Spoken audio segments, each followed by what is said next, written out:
Boa noite, pessoal. Boa noite, bom dia, boa tarde, dependendo da hora em que você estiver assistindo a essa entrevista. Hoje nós estamos mais uma vez aqui com o professor Samuel Merbach, como sempre, né?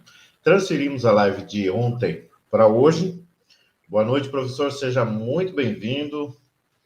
Vamos compartilhar hoje aí um tema muito importante, um tema que cai muito em concursos públicos. Além disso, um tema importante para o cidadão, né? Conhecer sobre como funciona a República Federativa do Brasil, como se é distribuído os poderes que vem aí de um grande pensador, né? Lá do século XVII. Isso. Boa noite, professor Nildo Moraes. Como você disse, né? Hoje mais um assunto importante, que é um tema atual, mas cuja origem é bem antiga, remonta à Grécia Antiga. É um tema que cai muito em vestibular, em concursos, né? Uhum. Sobretudo na área do direito público, né? A tripartição dos poderes, né? Sendo que o pensador aí que ficou muito conhecido, Caracterizada, né? caracterizado, foi o Montesquieu, né? Uhum. Pensador iluminista, Uhum. teve aí o seu auge no período da Revolução Francesa, né? Sim. Então, Montesquieu, ele propôs a divisão dos três poderes, né? Executivo, legislativo e judiciário. Porém, essa teoria da tripartição dos poderes é uma teoria antiga, né? Desde a antiguidade, vários pensadores já refletiam sobre a questão da organização do poder político, né? Uhum. Eles buscavam uma forma de equilíbrio em que o poder estivesse nas mãos de um grupo ou de uma única pessoa, né? Por quê? Porque geralmente, quando o poder é muito concentrado, isso dá origem a regimes ditatoriais e ditaduras, ou seja, nada que seja bom para a população, né? Quanto mais for descentralizado o poder, né, Uhum. melhor é para que a gente venha a ter um Estado democrático, né? E o que hoje a gente diz ainda, Estado democrático, social e de direito, né? Uhum. Como a gente sabe, foi Aristóteles, o mais renomado discípulo de Platão, que deu aí um contorno, né, que deu uma fundamentação para a separação de funções, né?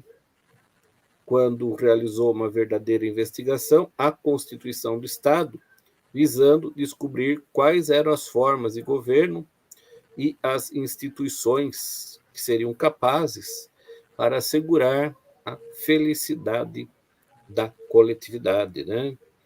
Então, a gente sabe, então, que a Aristóteles, na obra A Política, já deu aí, né, os primeiros apontamentos para a teoria da tripartição dos poderes, né?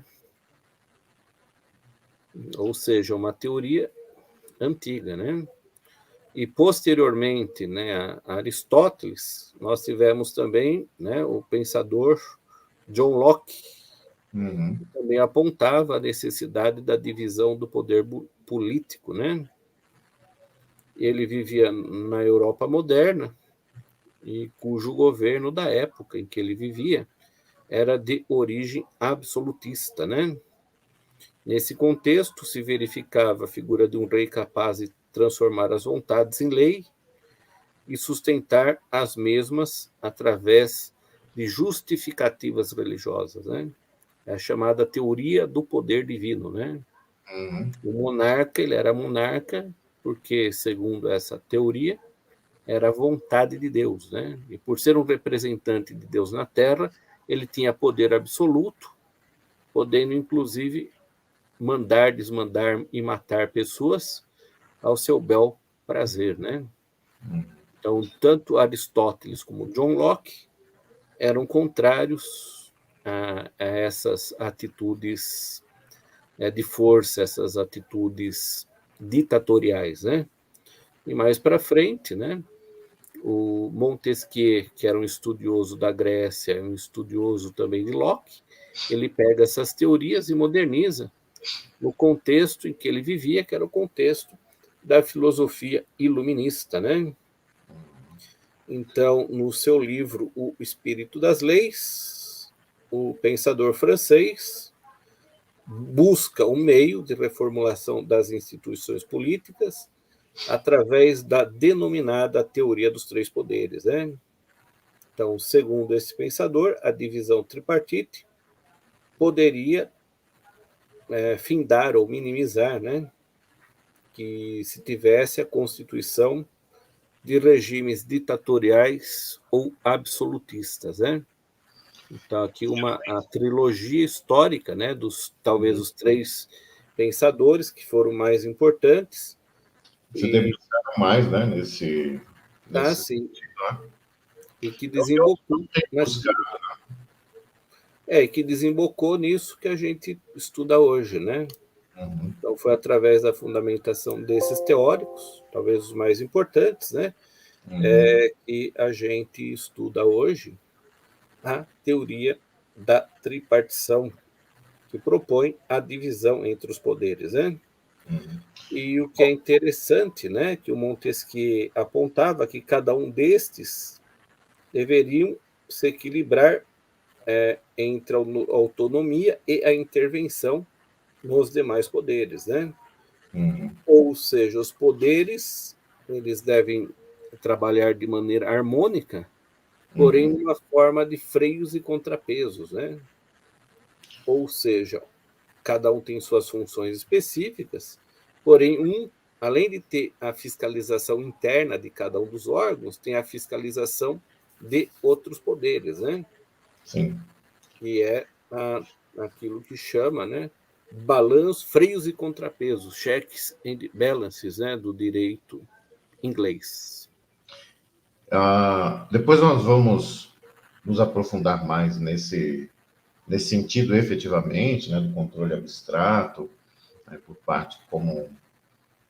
Porque em umas lives anteriores, eu não lembro qual exatamente, onde nós falamos ali, professor, sobre no período do Império, né, que tinha um poder moderador ali, hoje nós não temos esse poder moderador. A Constituição atual, ela lança sobre determinadas casas legislativas o poder de fiscalizar, né? Então, por exemplo, o Senado é o que fiscaliza, né, pela Constituição, o STF, entre outros poderes também. Todos têm esse poder de fiscalizar, mas pela Constituição seria o STF. Professor, qual a importância dessa tripartição? Quando, eu tenho certeza que quando se começou isso, não se tinha ainda, né? Mesmo porque a época era outra, totalmente diferente, não se tinha uma tecnologia tão avançada, né? Tinha para a época, mas não para hoje. Qual foi a importância dessa divisão de poderes e como nós, como cidadãos, podemos nos aproveitar dessa tripartição? Para que a gente possa entender, se fosse tudo unificado, como o senhor mencionou, né? Ficou bem claro, lá quando era o rei, o poder totalitário, e isso poderia causar aí essa ditadura, mas hoje, qual a importância dessa tripartição? Então, Baseado olha, né? assim, né? Olha só, nós vivemos, a maior parte dos países, um regime republicano, né? Uhum. E o Brasil é um país republicano. Então, a partir do momento em que a gente teve a Constituição de 1891, né? O poder moderador ele deixou de existir e a partir de então se fez a tripartição clássica de poderes, fazendo um modelo de Estado federativo, né? Mais ou menos inspirado nos Estados Unidos, né? Tanto que o nome do Brasil era Estados Unidos do Brasil, devido a essa, vamos falar assim, essa influência ou essa fundamentação constitucional, né? Uhum. E, conforme dito anteriormente, né, sempre que há concentração de poder, geralmente o homem, né, cresce, né, o seu ego, a sua vaidade, né, e ele usa desse poder, na maior parte das vezes, de maneira negativa, né? Uhum. Pelo menos é o que a gente verifica ao longo da história, né? Imperadores arbitrários, cruéis, etc. E aquilo que também um outro pensador que nós estudamos anteriormente, o Maquiavel nos ensina, né? Uhum. Do poder Exa do. exato, né? O próprio Maquiavel nos Uhum. ensina sobre essa questão, né? Do monarca ou do governante, para ele se manter no poder, muitas vezes ele usa da força, né? Uhum. E às vezes uma força desproporcional.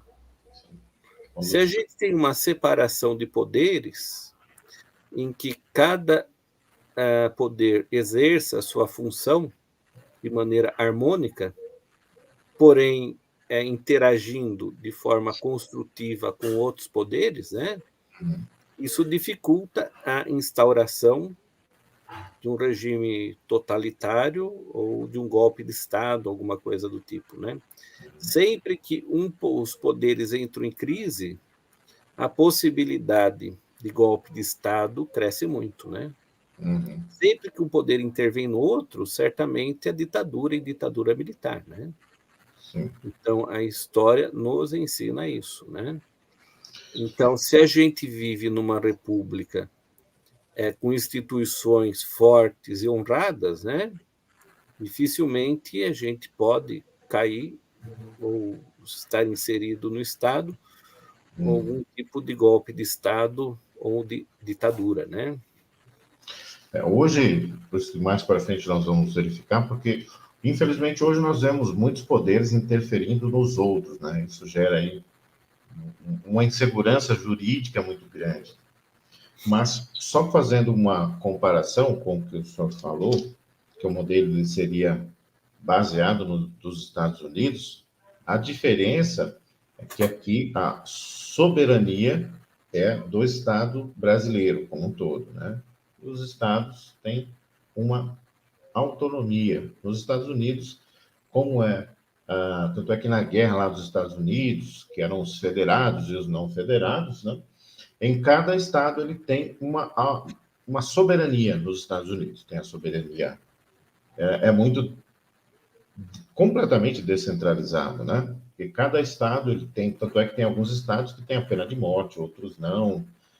E é diferente que no Brasil, não temos pena de morte, é uma cláusula pétrea, né? Salvo em casos de Guerra declarada, né? declarada, né?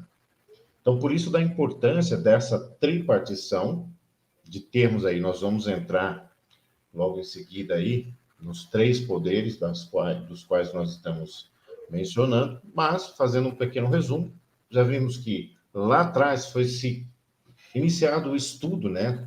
Pensadores começaram a analisar que seria interessante ter uma divisão de poderes, não uma concentração, um acúmulo de poder, né? Evitando aí ditaduras, entre outras coisas, que com certeza não seria benéfico para a população. Então, foi se instalado após a 1889, a Proclamação da República, que também nós vimos, creio que foi na última live, 15 de novembro de 1889. Em 1891, houve não foi a primeira, mas uma Constituição já com essas características. A partir daí, houveram outras constituições até chegarmos na atual, de 1988, e aí nós temos os três poderes bem distintos. Quais são esses três poderes, professor? Bom, a gente sabe o executivo, o legislativo e o judiciário, né? E é sobre eles que a gente vai abordar a partir de agora, né? Perfeito. E o O que seria poder, o poder executivo? então, o poder executivo é aquele poder que tem como função executar as leis já existentes e de implementar novas legislações segundo a necessidade do Estado e do povo, né? O executivo é organizado em 3 esferas, né? O federal, estadual e municipal. Agora, o que é executar as leis? É administrar, né? Então, o executivo ele tem como função principal, dentre outras, administrar o Estado, administrar a coisa pública, né? Uhum. Então, se nós falamos, por exemplo, administração, cidade de Campo Limpo Paulista, a gente está se referindo ao executivo municipal. Por quê? Porque é ele que administra, é ele que vai fazer a gestão da cidade. Os recursos, né? Res Exatamente. pública, coisa pública. E aí, professor, nós passamos então para um outro poder. Nessa figura, só voltando para a gente, ou nós podemos falar sobre os 3 poderes, depois podemos voltar e falar um pouco Sim. mais sobre cada um deles. Professor, como é que ficaria mais? Vamos falar primeiro de maneira genérica, depois a gente aprofunda, né? Vou falar então do legislativo, né? Perfeito. A principal função do legislativo é fazer as leis, né? Uhum. A atividade legislativa, ele vai fazer as leis, né? E também tem como uma outra função a fiscalização do poder executivo, por exemplo. Depois a gente vai voltar, né? Sim, sim, sim. E o, Estamos só agora aqui, exclusivamente falando fazendo sobre uma cada um dos 3 introdução, poderes, né? né? Isso. E Eu o acredito que fica mais fácil para quem fica, assistir a né? live, Fica mais didático. né? Fica mais didático. E aí temos, então, o terceiro poder. O judiciário, né? Uhum. O poder judiciário é ele que vai zelar para que as leis sejam cumpridas, né? Sendo que o poder judiciário ele é federal e estadual. Não existe no Brasil poder judiciário municipal, conforme a gente vai verificar a posteriori, né? Perfeito. Agora, professor, algumas perguntas para ficar bem assim explicado de forma o mais minuciosa possível dentro do tempo que nós temos, né? Existem poderes, competências que elas são privativas, competências que elas podem ser delegadas e tem competências concorrentes. Na Constituição Federal, o texto é muito taxativo, compete privativamente, um desses poderes, tal função. Mas, por exemplo, o legislativo, ele cria as leis. O executivo pode criar, pode propor uma lei, não criar, mas propor uma lei? Olha só, o executivo ele tem poder normativo, como por exemplo um decreto executivo, uma medida provisória, né? Através de lei delegada, pode ser delegado ao presidente que ele faça a lei sobre um determinado assunto, né? Então, embora não seja a função do executivo normatizar, né? Normatizar, estamos falando em normas, né? Porque medida provisória não é lei, né? Nem decreto é lei, é norma, norma jurídica. Ele pode normatizar, né? Perfeito. Em regra, a gente está falando em regra, né? Sim, sim, sim, sim. Então, Por isso por que eu exemplo, o presidente da República ele pode fazer uma medida provisória, que é sim. uma espécie normativa Uhum. em Tem prazo de determinados validade, caso aspectos, consiga. em determinados aspectos, Uhum. pode ser transformada em lei, Uhum. né? Perfeito. Então, Então, olha só, então a tripartição dos poderes, a separação, ela não é absoluta, né? uhum. Bem, mas esse é um outro assunto, né? Ah, não, não, sim. É que um assunto está ligado ao outro, Ah, né? Se sim, a gente claro, for claro. nos aprofundarmos aqui, e Sim, mais sim. para gerar até, professor, eu creio que uma certa curiosidade na população, e quem estiver assistindo, primeiro para continuar assistindo a live, se inscrever no canal, porque nós vamos trazer esses assuntos aqui para vocês. Nós Não vamos esquecer de deixar o dedão lá, o like para nós não também, né? deixar de compartilhar também. Isso é muito Compartilhar nas redes importante. sociais, né? Pessoal, olha só, esses assuntos, embora sejam assuntos assim que você possa pensar, eu não quero nem saber disso, isso é muito importante. Por quê? Mesmo que você não goste da política, como nós falamos, então se você não tem nenhum interesse, você vai ser governado por pessoas que gostam. E tem pessoas que gostam muito e fizeram disso a sua profissão. Eles vivem disso, vivem para se perpetuar, politicamente falando, né, no poder. Já que ele não pode ter o poder absoluto, ele tem o poder ali naquele nicho. Me refiro a. Não tem, né? Só, aliás, desde 94, se não me engano, quando houve a reeleição, professor? A reeleição ela foi aprovada no governo do FHC, né? Sim, foi em 94, né? É por aí, acho que é 94, 95, é mais ou menos por aí, né? Porque antes não tinha. Não, antes não tinha. A Constituição de 88, né? Ela foi alterada, né? Do Uhum, governo de Fernando Henrique, isso eu lembro muito bem, que eu até acompanhei no dia, assisti no dia, né? uhum. A sessão, né? Que teve essa aprovação. E a partir de então foi permitida a reeleição no poder executivo. O Né? que, o que não. Bom, isso é um tema para uma outra live. Mas o que eu me referi a isso é que por que não haveria? Exatamente para ver essa alternância de poderes, né? Para que ninguém tivesse um poder concentrado que pudesse ser perpetuado e que aí causar certas tiranias. Mas, voltando para um resumo, para ficar bem didático, para você gravar bem isso. Existe a tripartição, executivo, legislativo e judiciário. Na esfera municipal, só tem o executivo e o legislativo, representado por quem? Câmara de Vereadores, tá? No município não tem a parte do judiciário. Depois nós vamos falar um pouco mais para frente, até o final da live, quem assume essa parte do judiciário no município, tá bom? Vimos que, apesar dessa tripartição, função determinada para cada um deles, não é absoluta, porque pode ser delegado para um desses poderes, concedido isso, a não ser quando é taxativo, é privativo e não tem absolutamente nada que se possa fazer. Compete privativamente a tal pessoa, um dos chefes desses três poderes, executar determinada função.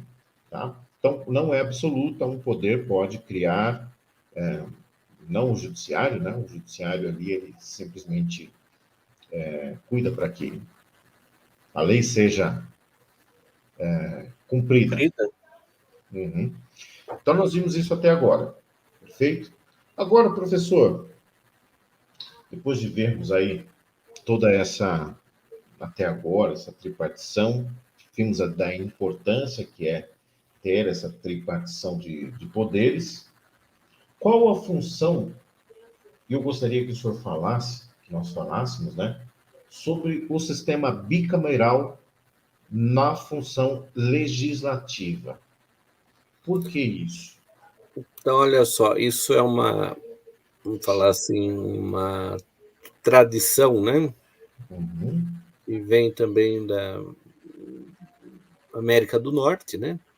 Sistema bicameral, em que tem duas casas que, quando reunidas juntas, se dá o nome de Congresso Nacional, sendo que cabe aos deputados representarem o povo, né, do estado dele, e ao Senado representar os interesses do seu respectivo estado, né?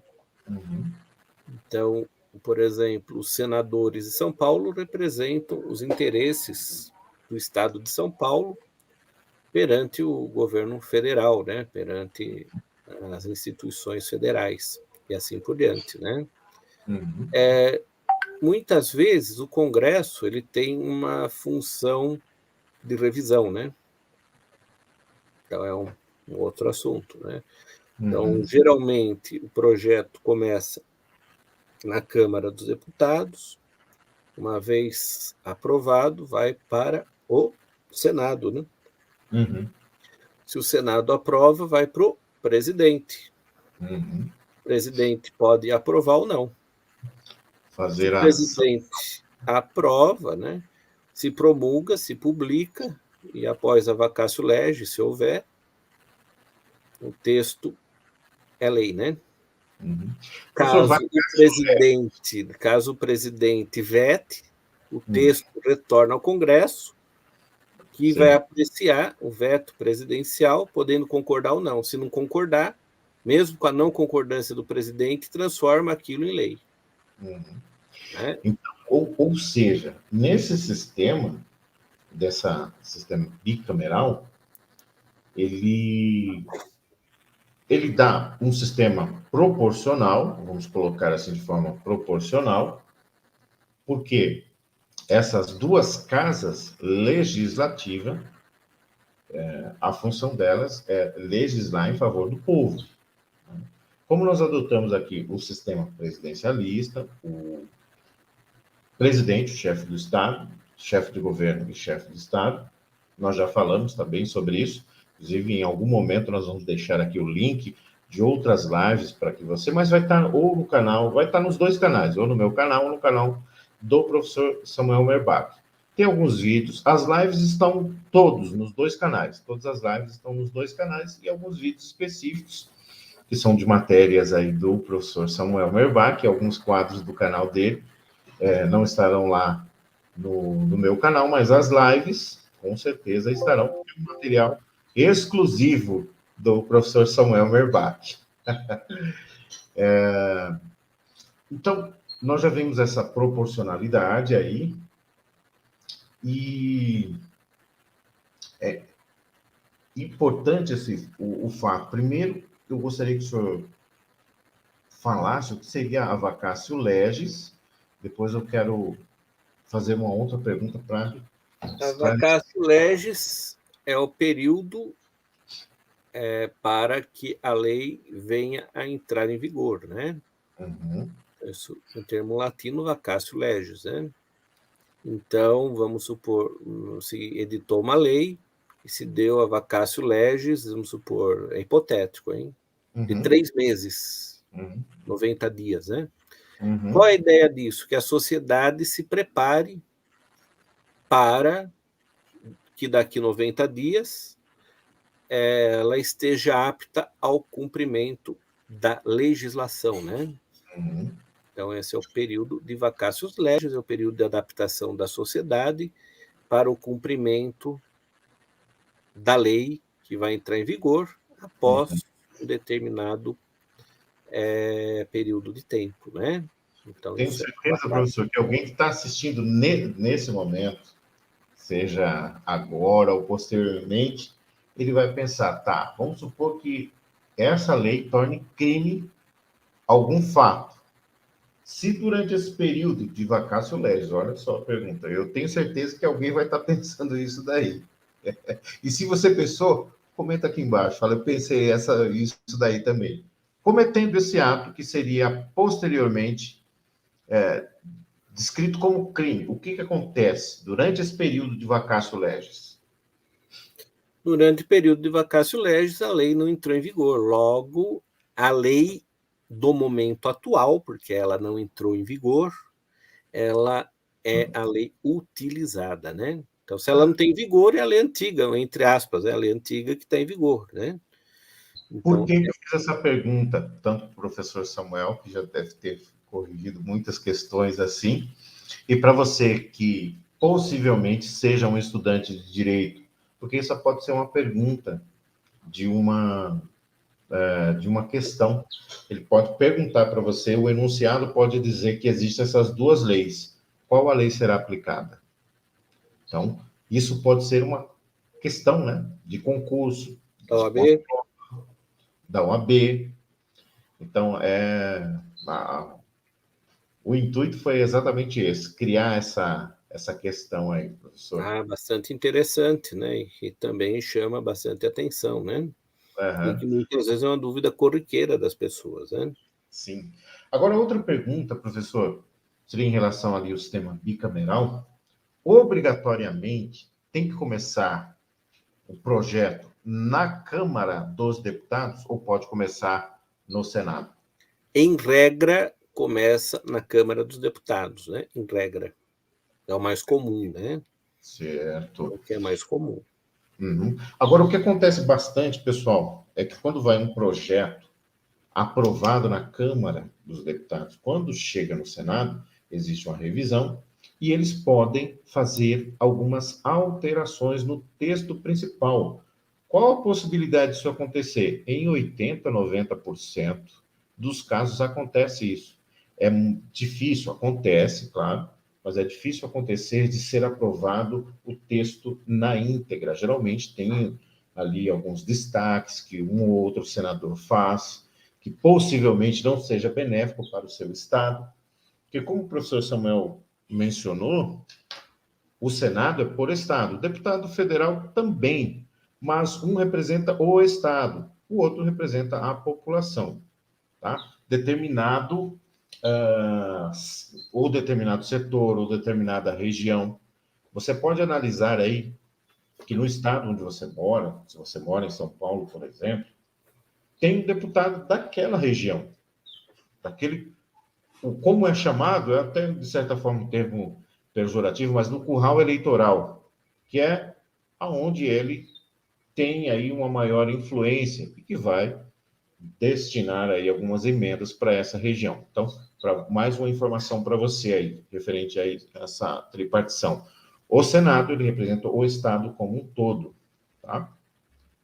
E o deputado, claro, representa também o Estado, mas aí mais uma população. Então, pode ser aí que haja aí uma revisão, uma alteração no texto base, e aí volta para a Câmara novamente, para fazer uma nova votação, e por isso da importância dessas duas câmaras, né? E desse, quando se unem, o Congresso Nacional. Quem se torna o presidente do Congresso Nacional quando se unem as duas câmaras, professor? Aí a gente tem o presidente do Legislativo, né? Uhum. E seria na pessoa de quem? Da Câmara, né? Dos deputados, né? Sim. Aí seria o presidente do Senado, né? Sim, sim, Quando Senado, se Senado. une Isso mesmo. as duas câmaras ali, né? Seria o presidente do Senado.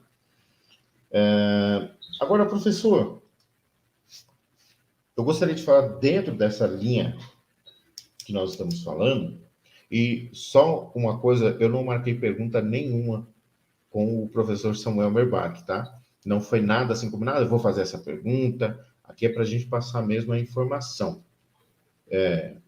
E também porque eu sei da toda a experiência do professor Samuel Merbach. Obrigado.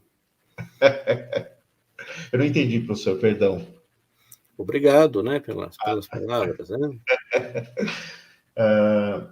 Mas é uma pergunta assim de pode ser que caia na prova, e que seria pergunta simples, linha sucessória nesses poderes aí, professor.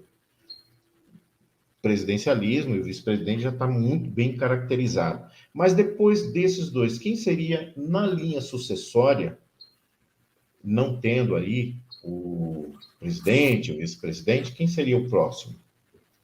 Então, aí, primeiramente, vai se passar pelo Poder Legislativo, né? Uhum. E depois pelo presidente do Supremo Tribunal Federal, né? Sim. Então, essa é a sequência, Perfeito, né? pessoal. Alguém poderia estar pensando em fazer essa pergunta. Mas vamos lá, professor. O que nós podemos fazer mais agora, destrinchando um pouco mais sobre o poder executivo? Olha só, o Poder Executivo, ele divide-se em três, federal, estadual e municipal, né? Ao tomar posse no comando do Poder Executivo Federal, o presidente da República, ele se compromete a cumprir a Constituição Federal, observar as leis, promover o bem geral do povo, né? E manter a independência do país, né? Embora o Poder Executivo faça executar as leis elaboradas pelo Poder Legislativo, o presidente da República pode iniciar o processo legislativo, né? A Constituição permite que ele adote medidas provisórias, né? Em caso de relevância e urgência, propõe emendas à Constituição, projeto de lei complementar ordinária ou ainda leis delegadas, né? Da mesma forma que lhe atribui o direito de rejeitar ou sancionar matérias já aprovadas pelo Legislativo, né? Entre outras funções do presidente da República estão de nomear ministros, né? Que são auxiliares na administração do país, executar orçamento formulado anualmente em conjunto com o Congresso Nacional, que é composto pela Câmara dos Deputados e Senado Federal, administrar recursos do país, é o chefe das Forças Armadas, né? Dentre outras funções, né? Sim, sim. Então, E aí estão essas, para quem quiser, tá? Verificar. Então, artigo 84 da Constituição Federal, tá, pessoal? Artigo 84. Deixa eu colocar aqui no chat. CF/88. Ali tem de forma taxativa as competências privativas do chefe do Estado, tá? Essas aí que o professor vem mencionado, né? Nomear e exonerar ministros de estados, tá? Professor, por favor. Então, também a gente tem a questão, né, do executivo estadual, né? A competência de governador é definida pelo artigo 47 da Constituição Estadual, respeitados os princípios da Constituição Federal, né? E segundo o esquema do Executivo da União. Para auxiliá-lo em sua administração, o governador conta com os secretários de Estado, que são de sua livre nomeação e exoneração. O número de secretários varia de estado para cada estado e suas atribuições correspondem, no âmbito estadual, às dos ministros de Estado, né? Então, a gente tem, no âmbito federal, o ministro da Saúde, no âmbito estadual, nós temos o secretário estadual de Saúde, assim por diante, né? São competências do governador, além de outras previstas pela Constituição, representar o Estado nas suas relações jurídicas, políticas, administrativas, exercer, sancionar, promulgar e fazer publicar leis, bem como no prazo nelas estabelecidos, né? Expedir decretos, regulamentos, dentre outras atividades, né? Perfeito. Professor, eu coloquei aqui no chat o artigo 62, né? Em caso de relevância e urgência, o presidente da República poderá adotar medidas provisórias, que é o que nós já havíamos mencionado, né? Com força de lei, devendo submetê-las de imediato ao Congresso Nacional. Tá? Artigo 62 da Constituição Federal.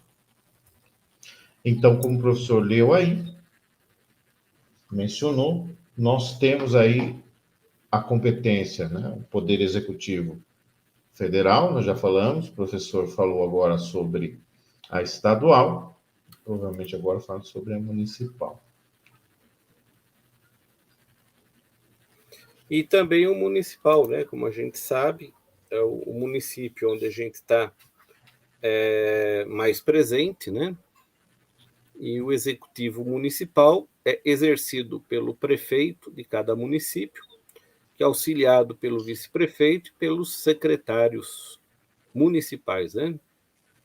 Segundo a Constituição de 88, cada município é autônomo, sendo responsável pela própria organização, administração e arrecadação de tributos, né? Aos prefeitos cabe a administração dos serviços públicos municipais nas suas diversas áreas, como saúde, educação, transporte e assim por diante, né?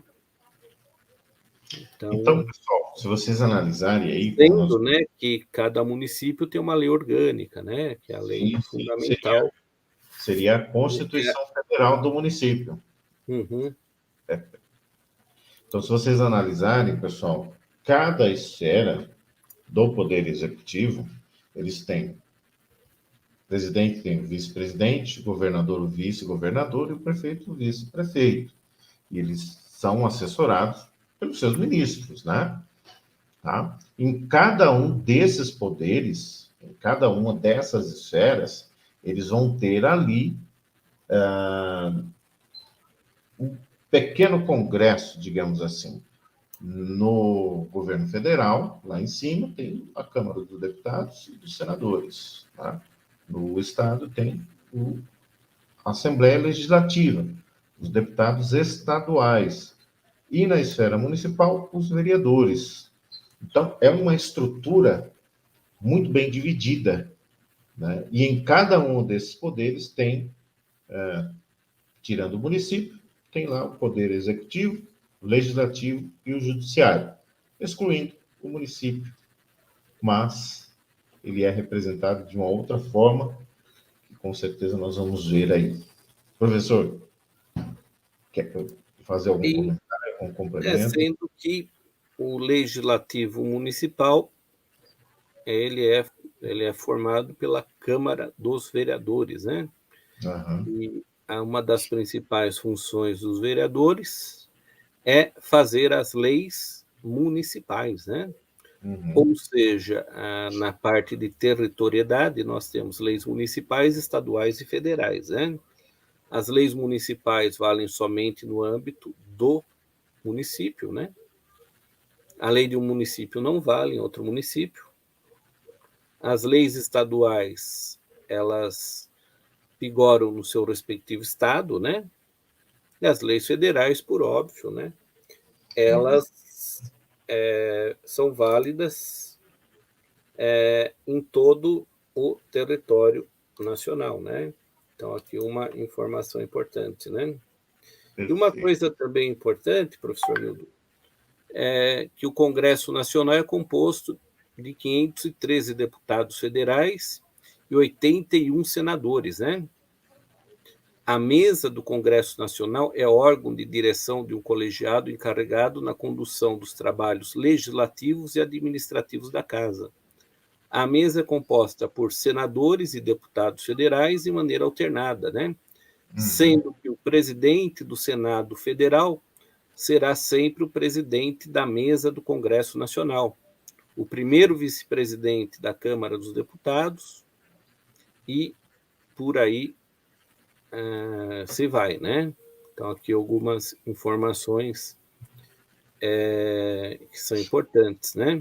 Então, a mesa do Congresso Nacional será presidida pelo presidente do Senado Federal e os demais cargos serão exercidos alternadamente pelos ocupantes de cargos equivalentes na Câmara dos Deputados e no Senado Federal, né? Então, aqui fazendo um complemento, né? Uhum. Agora, professor, por que no município não tem a esfera judiciária?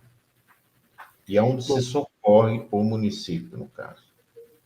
Então, olha só, por que não tem? Primeiramente, porque a nossa legislação não assim dispõe, né?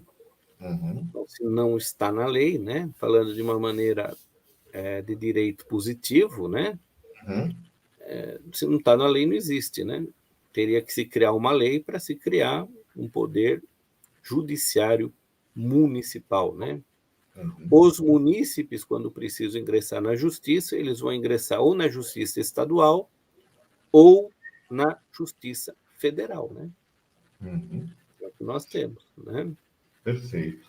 E em relação, quando o professor fala aí na justiça estadual, tem lá o Tribunal de Justiça, mas no âmbito municipal ele é representado pelos fóruns, tá? Perfeito, professor? A gente tem no município a justiça estadual, na comarca, né? Uhum. E algumas comarcas, alguns municípios têm justiça federal, não em todos, né? Então, Sim. aí é a questão da comarca, né? Que a comarca é a divisão administrativa Uhum. da esfera do Poder Judiciário, né? Tá. E o que seria uma comarca, pessoal? Cada cidade tem uma? Não. Aqui na nossa região, por exemplo, pode ser que uma cidade abranja várias outras cidades do entorno, tá? Não necessariamente precisa se ter. As cidades, elas têm a sua representatividade ali, tá? Porque também isso influenciaria em uma estrutura financeira, né? Uma demanda financeira, isso incharia um pouco mais o nosso estado, que já é bastante inchado. Correto, professor? Sim, exatamente, professor Newton, isso mesmo, né? Exatamente isso. Perfeito. Então, o Poder Judiciário do Brasil é organizado pela União Federal de cada estado. A Justiça da União compreende a Justiça Federal Comum e a Justiça Federal Especializada. O que seria isso? Justiça do Trabalho, Justiça Eleitoral, Justiça Militar, tá? E os estados, eles têm o seu poder judiciário, porque tem a autonomia política, não soberania. Soberania é só o estado como um todo, tá? Diferente, como eu expliquei lá no início, dos Estados Unidos, que cada federação, cada estado, eles têm uma legislação própria, nós temos isso aqui também, mas eles não são centralizados todos na União, como é aqui, tá? Tanto é que, como eu mencionei, alguns estados têm pena de morte, entre outras situações que no nosso âmbito brasileiro não cabe, tá bom? Então, assim, os estados, quando organizam, né, o poder judiciário, tendo aí essa autonomia, no entanto, para organizar esse poder judiciário, eles devem observar aí os princípios estabelecidos na Constituição Federal, tá? Então, a Justiça Estadual, ela é composta aí pelos tribunais de justiça, juízes de direito, juízes substitutos, incluindo os juizados especiais, né, os cíveis e os criminais, tá bom? Então, os juízes atuam nas comarcas, os tribunais situam-se nas capitais dos estados, e o Poder Judiciário Estadual é comum, apenas a Justiça Militar do Estado ela é especializada. Tá bom? Professor, o que mais podemos falar aí sobre Poder Judiciário brasileiro Sobre no o âmbito federal? poder judiciário, né? O STJ, né, um órgão importante, Uhum, ele é composto de no mínimo 33 ministros, nomeados pelo presidente da República, depois de aprovada a escolha pelo Senado, né? A competência do STJ está definida pelo artigo 105 da Constituição, né? uhum, Divide-se em civil originária e recursal, penal originária e recursal. Quanto à competência recursal, a função do STJ é garantir uniformidade e interpretação da lei federal, né? Compete ao STJ processar e julgar as causas previstas no artigo 105 da Constituição Federal, né? Há outros tribunais regionais superiores previstos na Constituição Federal, entre eles Tribunal Regional Federal, Tribunal Regional Eleitoral, Tribunal Regional do Trabalho, Tribunal Superior Eleitoral, Tribunal Superior do Trabalho, Superior Tribunal Militar e assim por diante, né?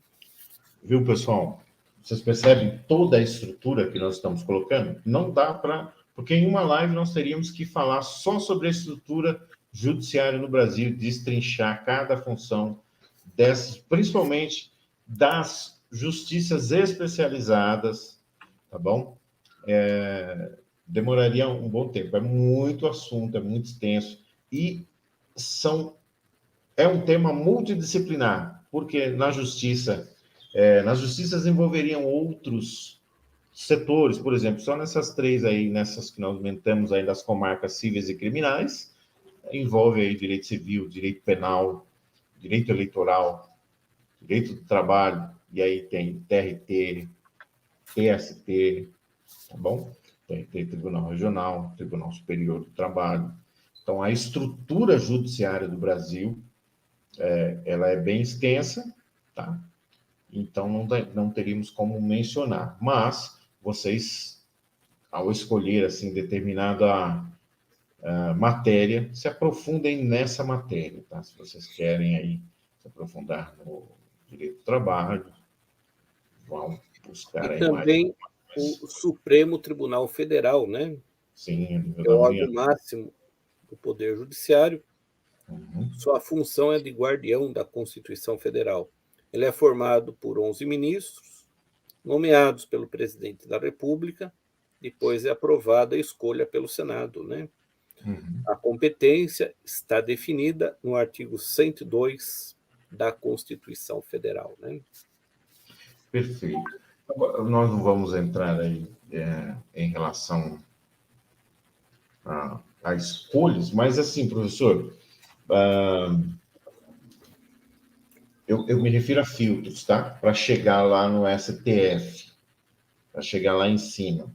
Porque como tem as justiças especializadas, como tem as justiças estaduais, e esses tribunais, onde ficam ali alguns desembargadores também, né, como os TRFs, os tribunais regionais federais, até chegar no STF, tem toda uma estrutura onde vai subindo primeira instância, segunda instância, até chegar no STF. Qual o filtro para chegar até lá? Bom, primeiramente, o Supremo Tribunal Federal ele julga a questão de inconstitucionalidade, né? Aí Uhum. seria um assunto mais complexo, que tem Sim. diversas ações. É aquilo que nós estamos falando. É um tema, assim, É um tema que disciplinar, mas daria só aí, que... Pois não, e, é. e aí então seria para uma futura live, né? Perfeito. Mas, a Mas eu quero princípio, instigar o eu pessoal quero... aqui, professor, Sim, sim. a continuar assistindo, se inscrever no canal para ser notificado das próximas lives, tá? E dos temas também, né? Nós aguardamos aí que vocês indiquem um tema, talvez para um concurso que vocês estejam estudando aí, né? E, professor Nildo, gostaria também de fazer um complemento, né? Pois não? Sobre o assunto que é importante, que é sobre vacância e impedimento, né? Sim. A vacância e impedimento são conceitos relacionados a situações nas quais o presidente da República fica impossibilitado de exercer o cargo, né? Uhum. Então, nas hipóteses de Aquela linha assim, impedimento, né? trata-se de impossibilidade temporária, por exemplo, férias, problema de saúde, Uhum. viagem para fora do país, né? Já as hipóteses de vacância abordam questões de impossibilidades definitivas, como, por exemplo, caso de renúncia, impeachment, morte e assim por diante, né? Dessa maneira, a consequência do impedimento do presidente haverá, com certeza, a sua substituição, né? E uma outra pergunta aqui, também importante, quem pode substituir o presidente da República em caso de impedimento, né? Então, Uhum. segue a ordem, né? Conforme a gente viu anteriormente. Vice-presidente, presidente da Câmara dos Deputados, o presidente do Senado Federal e o ministro-presidente do Supremo Tribunal Federal, né? Então, aqui só fazendo esse complemento, né? Perfeito, mestre. Eu achei que eu gostei bastante desse tema, é um tema que, se nós formos assim aprofundar e pegar todos os pormenores, vai umas 4, 5 horas aí de live, sem dúvida. E nós já estamos aí com praticamente 55 minutos e passou assim muito rápido, porque o tema ele é muito bacana, né? Lamentamos aí que ainda, né, não se tenha muito interesse. Nós estamos aqui para criar em vocês esse interesse de conhecer como funciona, né? Um outro tema que nós podemos falar, entrando aí um pouco na esfera administrativa, sobre o direito administrativo, né, a gestão específica, talvez mais para frente aí, ou se vocês tiverem um outro tema, por favor, nos indique aí. Professor Samuel, as palavras finais com o senhor aí, finalizando aí a nossa live, falando algumas coisas, algum complemento, ou algo que o senhor queira falar aí. Então, o que é importante a gente se ater, né? Que a divisão dos poderes, embora seja um tema atual, né? É um assunto já bastante antigo, que remonta à Grécia, que remonta ao pensador John Locke, que remonta aos pensadores iluministas, né? E foram eles que deram fundamentação, inspiração filosófica e doutrinária, né? Para isso que nós estudamos nos dias de hoje, né? E a necessidade da gente acompanhar, né, a política, né? E que a gente saiba escolher cada vez melhor os nossos representantes, né? Para que a gente venha a ter um Estado cada vez mais democrático, social e de direito. E eficiente, né, professor? Com certeza, né? Que seja eficiente. O princípio da celeridade também, né? Outro princípio Sim. Constitucional, né? No artigo 5º. Sim, sim. O LIMP. O LIMP, né? Professor, um grande prazer aí fazermos mais essa live. Que as pessoas verdadeiramente se interessem não pela política em si, mas pelo conhecimento. E não há problema nenhum em você se interessar pela política. Mas aqui ainda existe uma grande aversão. Você pode ser um político, mas não um político profissional. Tá bom? Uma excelente noite a todos vocês. Bom dia, boa tarde, dependendo da hora que você esteja assistindo. Mais uma vez, te convido a se inscrever no canal do Professor Samuel, lá no meu canal, Professor Samuel, Professor Nildo Moraes. E estamos juntos aqui para até em quanto tempo nós conseguirmos trazer informação para vocês aí. Um grande abraço. Até a próxima. Obrigado, professor Nildo. Obrigado, amigos. E até a próxima semana com mais aí um assunto. Obrigado. Até mais, pessoal. Obrigado. Até mais, até mais.